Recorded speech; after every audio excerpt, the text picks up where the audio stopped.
Position number 10 was the end of a tournament game between two grandmasters. It's white to move.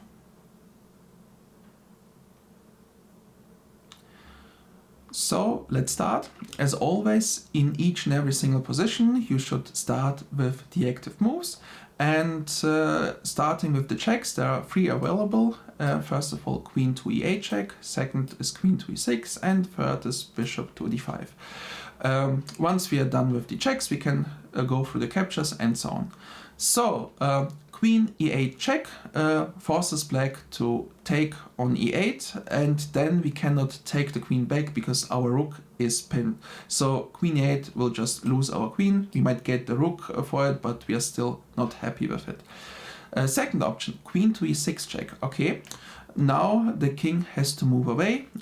Let's start with king to h8. In case we see a win there, we still have to check the second move, but we just start with the first one. So after king to h8, there's the questions, did we have gained anything from it?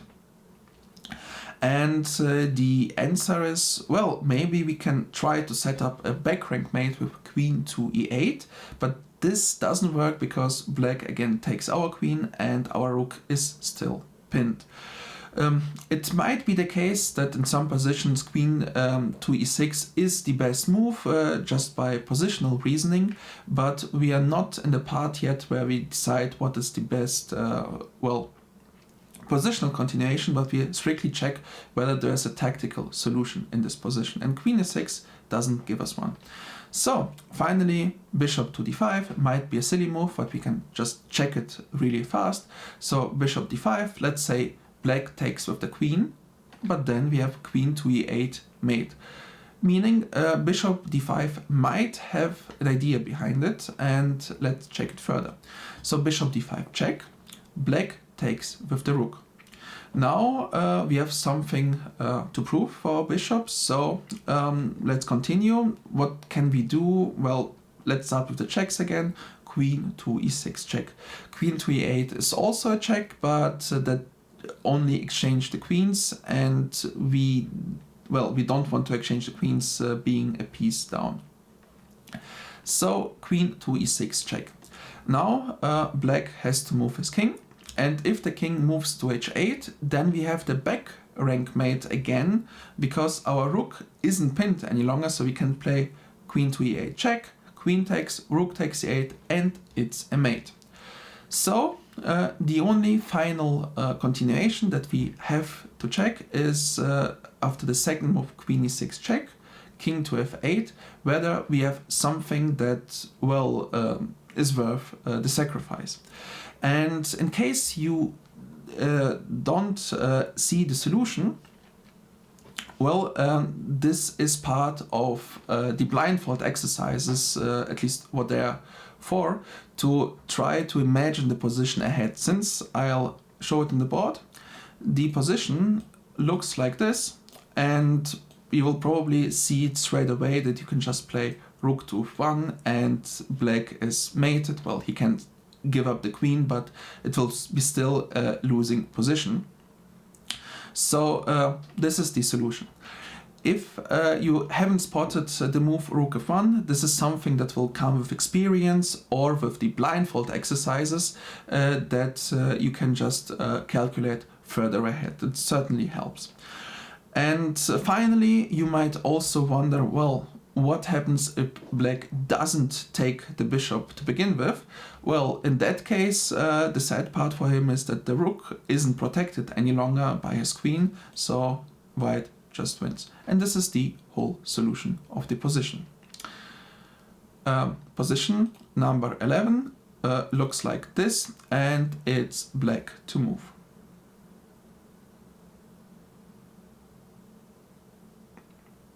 Now let's start.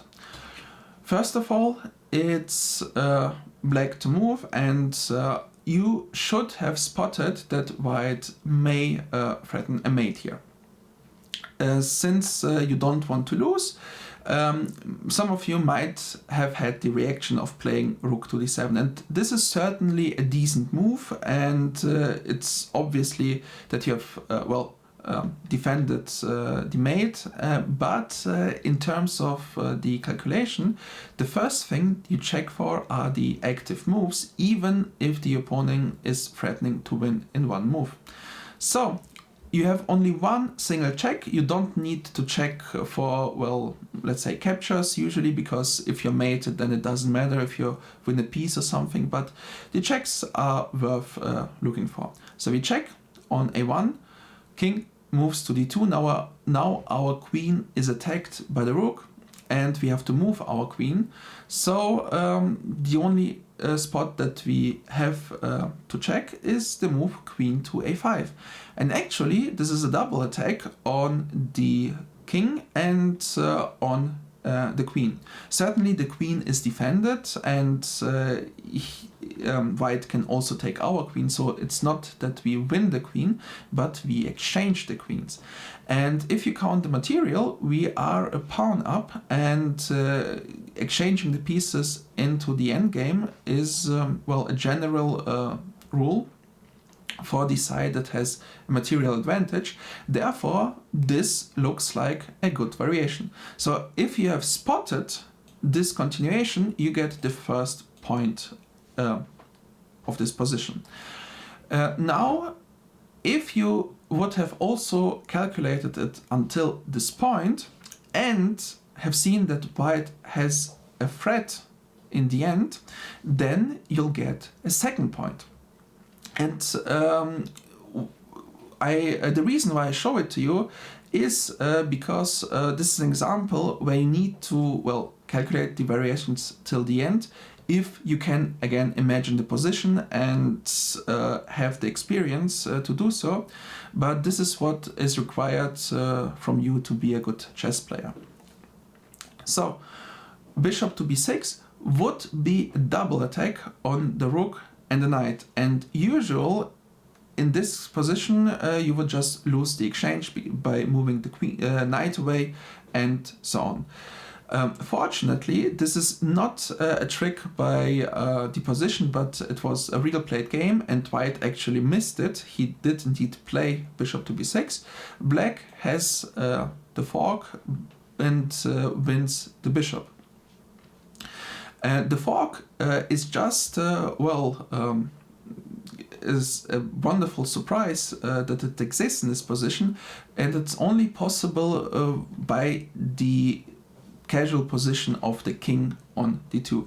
If the king would have been on e2, c1 or anywhere else, white would be, well, winning is too much, but having an advantage in this position by playing bishop to b6, and the fact that he can't makes the whole sequence work for black. So in fact you should have if you wanted to play this continuation, you should have spotted all of these moves straight away from this position before playing even queen a1 to, well, have seen that the move bishop b6 isn't working to begin with, and therefore this is the right continuation. But in case there was wouldn't have been any checks with knight c4 possible, then the best move in this position would be rook to d7. Position number 12, it's white to move.